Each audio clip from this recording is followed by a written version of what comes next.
There is a paradox of faith that few ever dare to face. We live as if death is far away, yet the fear of what comes after it stands right behind the door of our minds. You've felt it before in the quiet hours, when your heart stops rushing, and that ancient question returns like a sharp whisper. What really happens after I close my eyes for the last time? What strange is this? Scripture never describes death as disappearance, but as transition, a moment where every illusion falls away, and the soul steps into what it has been choosing all along without realizing it. We think death is the end, but Jesus calls it a door, John 10:9. We think death is loss, but the Bible calls it returning, Ecclesiastes 12:7. We think death is darkness, yet for those who belong to Him, it becomes the first true light they ever see with perfect clarity. And here is the layer of truth almost no one talks about. Death does not change your destination. It simply reveals the destination you've been quietly walking toward your entire life. Goodness doesn't suddenly appear, light isn't suddenly granted, and darkness doesn't suddenly claim someone. Everything begins with the smallest choices, the unnoticed directions, the hidden longings of the soul. What you are about to discover is not myth, not folklore, but a 7-day sequence after your last breath, pieced together from biblical clues that most believers have never heard. These days are not silent. They are explosive with awareness, revelation, clarity, and unveiling. And once you understand them, you will live differently. You will love differently. You will walk with a new kind of awakening. Because eternity doesn't begin when you die, it begins right now. Are you ready to open the first door? Day 1, the separation. When the spirit leaves the body, there is a paradox this world tries hard to hide from you. The moment you die is not when everything ends, it is when everything finally becomes real. The body stops, when the heart stills. But the soul, the part of you that is you, opens its eyes to a realm it always sensed but never fully saw. And in that instant, the first event of eternity unfolds, the separation. Scripture declares, the dust returns to the earth as it was, and the spirit returns to God who gave it. Ecclesiastes 12:7. This is not just a poetic line. It is a revelation. Your body was never you. It was only where you lived. Day 1 is the moment you step out of that temporary house and into a reality no physical structure could ever contain. The first layer of truth unlocks. Death does not make you blurry, it makes you awake. In one instant, every distraction that once drowned out your soul, anxiety, schedules, noise, reputation, fear, falls away. You see clearly, you know fully. Your awareness becomes sharper than any moment you ever lived on earth. Then comes a truth that most believers have never been taught. The soul never walks out alone. Jesus described the poor man who died and was carried by the angels into Abraham's bosom, Luke 16:22. For those who belong to God, the first presence they encounter is not darkness, but light. A tenderness beyond language, a sense of being fully known and fully safe. The soul finally understands, I was never alone, not even once. But there is another layer, sobering and rarely spoken. The separation is not only between soul and body, but between the soul and every illusion it ever clung to. Pretending falls away. Self-justification falls away. Artificial strength falls away. Every excuse you once used to avoid truth collapses. You come face to face with the unfiltered version of yourself. You recognize where you belong. You sense whether your life was bending toward light or drifting toward shadow. Then a blade of revelation slices through the moment. God does not change you after you die. Death simply reveals who you already are. You do not suddenly become righteous or rebellious. You simply become the uncovered version of the person your choices have been shaping all along. Day 1 is not a horror story. It is a holy warning wrapped in mercy. You are becoming right now the soul you will carry into eternity. And the real question is not, when will I die? But what kind of person am I becoming while I still have time to change? Day 2, the revelation of truth. when illusion falls away. There is a truth this world works tirelessly to hide from you. People are not afraid of death. They are afraid of truth becoming too clear. And that is exactly what happens on day 2. If day 1 is the moment the soul leaves the body, then day 2 is the moment the soul leaves illusion. Every layer that life built around you, success, titles, wounds, the self-deception you learned to survive, evaporates like mist in the wind. Scripture says, "Nothing is hidden that will not be revealed." Luke 8:17. In this life we master the art of hiding our fears, our flaws, the motives behind our choices. But on day 2 you are no longer standing before a mirror, you are standing before light. And that light does not condemn you, it exposes you. Here is the first layer of truth. The frightening part is not that God finally sees you, but that He has always seen you. Every choice, every motive, every word spoken in secret, every act you thought time had erased, nothing vanished. It has simply been waiting for this day. Then comes the second layer. You see yourself the way God sees you. Few know this. The soul does not review life through memories, but through truth. It does not replay events.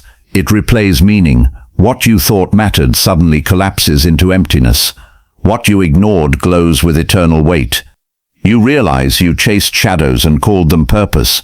You held eternity in your hands and called it unimportant. Then a deeper revelation cuts like a blade. God was never silent. You were simply unwilling to hear. In that moment, you understand that He warned you, nudged you, called you, through Scripture, through the quiet tug in your spirit, through events you labeled coincidence, but heaven labeled mercy. But the illusions of life were loud, and you silenced His voice with the echo of your own. Now day 2 unveils something even more profound. Death does not teach you truth. Truth was always there. Death simply removes everything that kept you from seeing it. There is no more fear of judgment from others, no more performance, no more running. You stand uncovered before truth, and for the first time you cannot turn away. But day 2 is not here to shame you. It is here to awaken you, to remind you that if truth will one day be exposed, then today is the time to live honestly, to correct your direction, to let go of the false things, to hear God while your heart is still soft enough to respond. Because on day 2, nothing remains hidden. The only question is, will you wait for that day, or will you choose to see truth right now? Day 3, the divine review, the judgment of deeds begins. There is a paradox that silences every soul. While you were alive, you thought God was judging you every second. But the moment you enter eternity, you realize you had been judging yourself all along. And day 3 is when that truth takes form. This is not the great white throne, not final judgment. This is the divine review, the moment when every action, motive, and direction of your life is illuminated under the eyes of the one from whom nothing is hidden. Scripture says, we must all appear to give an account for the things done while in the body, 2 Corinthians 5:10. But here is the layer of truth few ever grasp. God does not evaluate actions, He evaluates motives. You can do the right thing for the wrong reason. You can look holy while your heart is far from Him. You can serve while secretly craving recognition. And on day 3, the soul no longer excuses, denies, or explains. It knows exactly why it did what it did. Then a deeper revelation opens. The things you believed were great collapse into insignificance, and the things you thought were small glow with eternal weight. A quiet word of kindness, a forgiveness you gave reluctantly, a sacrifice no one noticed, an act of obedience you thought didn't matter. In the light of God, these shine like refined gold. And the things you called achievements, status, wealth, applause, turn to dust in your hands. Then the soul encounters a truth this world never teaches. You cannot take with you what you kept, only what you gave. Love remains. Mercy remains. Faithfulness remains. Selfishness falls away. Ego crumbles. Only what reflects God follows you across the threshold of death. But day 3 is not a cold courtroom. It is a sacred unveiling of who you truly became. It exposes not to shame you, but to remind you that you were made for more, for depth, for eternity, for the image of God stamped on your being. You were never created just to make it through life. You were created to reflect Him, and day 3 reveals exactly what you reflected. And then comes the question that cuts like a blade through the soul. What in your life holds eternal value? If this day awaits every one of us, then today is the time to live differently, to rewrite your direction, to plant the kinds of deeds heaven recognizes, to live not for what people applaud, but for what God records. Because on day 3, everything you ever did will come into the light, and only what carries the breath of heaven will stand. Day 4, the crossing. Entering the realm you chose on earth. There is a paradox that wakes the soul with shocking clarity on day 4. You do not choose your destination when you die. You've been choosing it every day you lived. Death is not an intersection, not a lottery, not the moment God decides where you go. Death is simply the borderline, and day 4 is when you step across that border into the realm your life has been quietly moving toward all along. Scripture says, where your treasure is, there your heart will be also. Matthew 6:21. This isn't a poetic statement, it's a spiritual map. What your heart chased, what your soul desired, where you placed your joy and identity. Day 4 takes you exactly there, without error, without surprise. Here is the first layer of truth. Heaven is not a reward, it is the natural home of a heart that sought God. And Hades is not a punishment, it is the natural end of a heart that turned away from light. No one is dragged into a place they did not choose. Every soul enters the realm its life has already aligned with. Then a deeper truth emerges. The soul is never confused. It recognizes its destination the moment it enters. For the one who belongs to God, the eternal light blooms, and the soul exhales like it has finally come home. For the one who lived without Him, the darkness tightens, and they feel an unsettling familiarity. Because day 4 does not assign heaven or hell, it simply reveals the heaven or hell that had already shaped the heart. Then comes a sharper revelation. The soul does not change after death. It is freed from everything that once hid its true nature. In this life you can force yourself to look good. You can disguise motives. You can wear the mask of strength or spirituality. But when day 4 arrives, every layer falls away, and what remains is the soul's true direction. What is light moves toward light. What is darkness is pulled toward darkness. And day 4 uncovers a reality few dare to speak. God does not send anyone into darkness. He honors the path they insisted on walking. The one who chose distance from Him in this life steps into distance from Him in the next.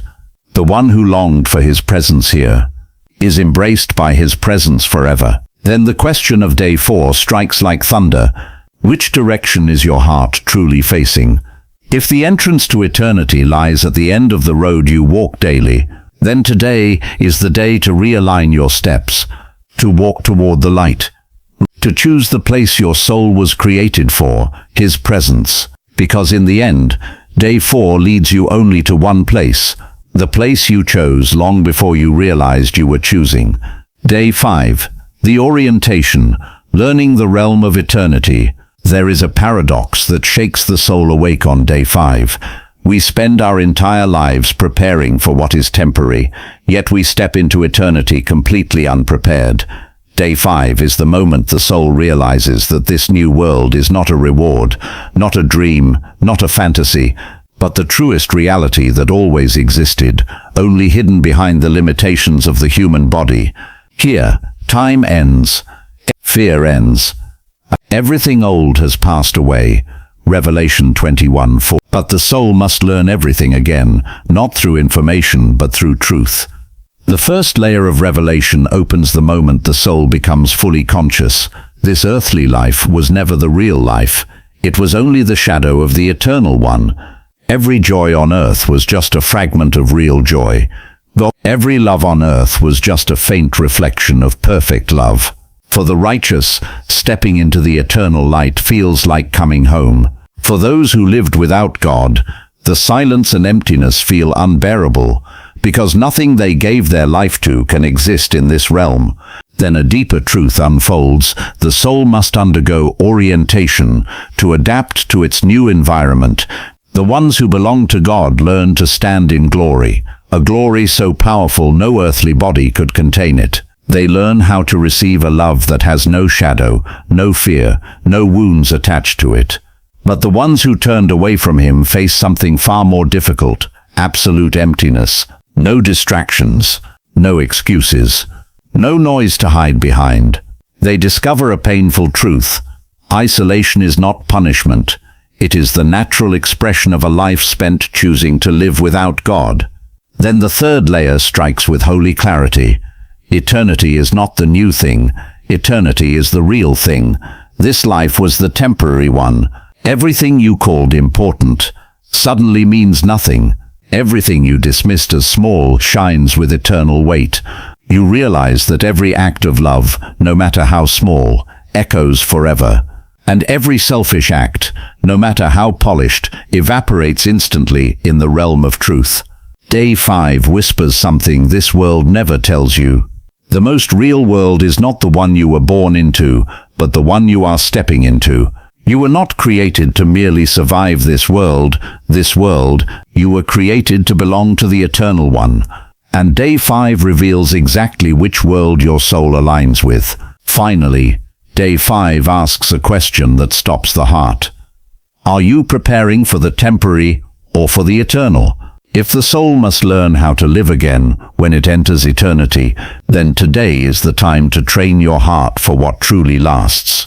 To choose God, to walk in truth, to live in a way that will not leave you lost when eternity begins. Day 6, the final realization. When the soul understands the weight of its choices, there is a paradox that pierces the soul on Day 6. In this life you think you are making choices day by day, but the moment you step into eternity, you realize your choices have been shaping you. Day 6 is when the soul doesn't just review its life, it fully understands the meaning behind every decision, not through emotion, not through fragmented memory, but through the light of the one before whom everything is laid bare. Hebrews 4:13. The first layer of truth strikes like thunder in eternity. No choice is small. A harsh word, a quiet act of kindness, a moment of forgiveness, a moment of compromise, a spark of greed, a step toward truth. All of them, every one, carry eternal weight, a weight you never felt on earth. Day 6 reveals that no decision is harmless and none disappears without shaping the soul. Then a deeper truth unfolds, sharp yet filled with love. The soul is not punished for its choices, it receives what it chose. If you choose light, light expands. If you choose darkness, darkness closes in. If you choose truth, truth lifts you.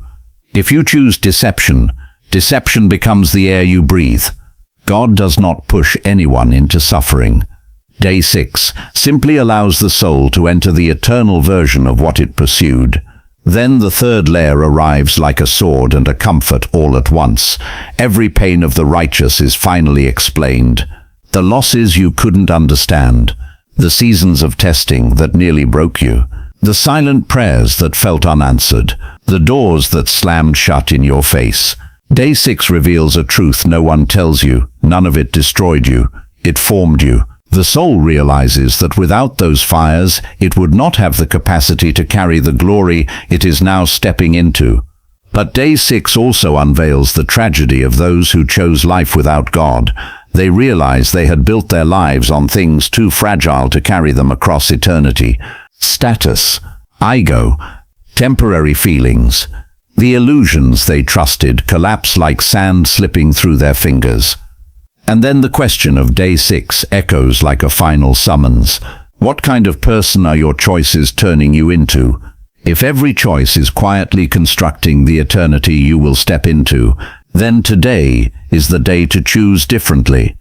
To choose right when wrong is easy. To choose truth when deception feels convenient. To choose God when the world pulls the other way. Because when day 6 arrives, the soul finally understands what life could only hint at. You are stepping into the very thing you chose all along. Day 7, the heavenly waiting. Awaiting resurrection and final judgment. There is a paradox the soul only understands on day 7. Death is not the ending, it is the hallway. Life closes, but the story does not. Breath stops, but the journey of the soul, the part that truly matters, has only begun. Day 7 is when the soul enters the waiting realm of eternity. A silence not of despair, but of preparation. A stillness not of loss, but of anticipation, waiting for the resurrection promised before the foundation of the world. The first layer of truth opens. The soul does not drift after death. It dwells where it belongs. For the righteous, wrapped in the sweetness of God's presence, there is rest in paradise, the place Jesus spoke of when he said to the thief, "Today you will be with me in paradise." For the one who rejected him, far from the light, there is the shadowed realm of Hades, where the soul is not tormented by flames, but by the awareness that it chose an eternity without God. Then the second layer unfolds. This waiting does not follow earthly time. There is no day, no night, no exhaustion, no anxious counting of hours. The righteous wait in peace, so deep and pure that time loses meaning. The lost wait in emptiness, so stark that every excuse and every justification collapses. Then comes a revelation sharp as lightning. The soul waits, but the story is not finished. Scripture declares a coming day, the day of resurrection, when every body will be raised and every soul will wear a form fit for eternity. For those who belong to Christ, a glorified body, imperishable, untouchable, brilliant. 1 Corinthians 15:52-53. For those who rejected him, a form suited to the realm they embraced, with no place left to hide from the weight of their choices. And day 7 unveils the final layer. Life on earth is not a test, it is a testimony of your heart, a testimony of your choices, a testimony of your faith. Resurrection does not change the soul's destination, it merely seals it forever. It is here the soul grasps what the earthly life tries so hard to avoid. Eternity is a direction before it is a destination. Whatever direction you walk in life, you will wait in that direction in eternity. Whatever you love in life, your heart will cling to that love forever. Whoever you follow in life, you will meet in the resurrection. And then the question of day 7 echoes like a final summons before the dawn breaks. Is your soul waiting in the light or in the shadows? If day 7 is the waiting room of eternity, then today is the invitation to choose life, to belong to God, to walk toward resurrection with joy, not terror. Because in the end, day 7 is only the holy silence before the trumpet sounds, when Christ calls your name in the resurrection. Conclusion: why this mystery matters before you die. There is a paradox most people never dare to face. We fear death, but what we truly fear is the truth about ourselves. And the entire journey of the first 7 days after death is not meant to satisfy curiosity. It is meant to awaken the soul now, while there is still time to change direction. Because the truth is this: you cannot prepare for death after you die. You can only prepare while you live. The first layer of truth must be unlocked. This life is not the destination, it is the doorway. A doorway leading to light or to darkness, to truth or illusion, to heaven or eternal separation. And every thought, every choice, every priority is quietly turning the hinge of that door. Then a deeper revelation rises. Eternity is not something that happens later, it is forming you right now. Every action is shaping your soul. Every decision is building your forever. Every moment you choose God is a step into the light. Every moment you walk away is a step into the shadows. And then comes a sharp yet hope-filled revelation. God does not hide the truth of eternity from you. He invites you to face it with eyes open. He does not demand perfection. He asks for surrender. He does not need your strength. He simply wants your return. In the end, the question is not, when will you die? But what direction are you living toward? Because heaven is not an accident. Hell is not a surprise. Eternity is simply the straight continuation of the path you choose every day. And if the 7 days after death reveal anything, it is this urgent truth. You can change your eternal destination simply by changing direction today. This is the invitation to step back into the light, to choose God, to enter eternity, not with trembling fear, but with the joy of someone who knows they've been saved.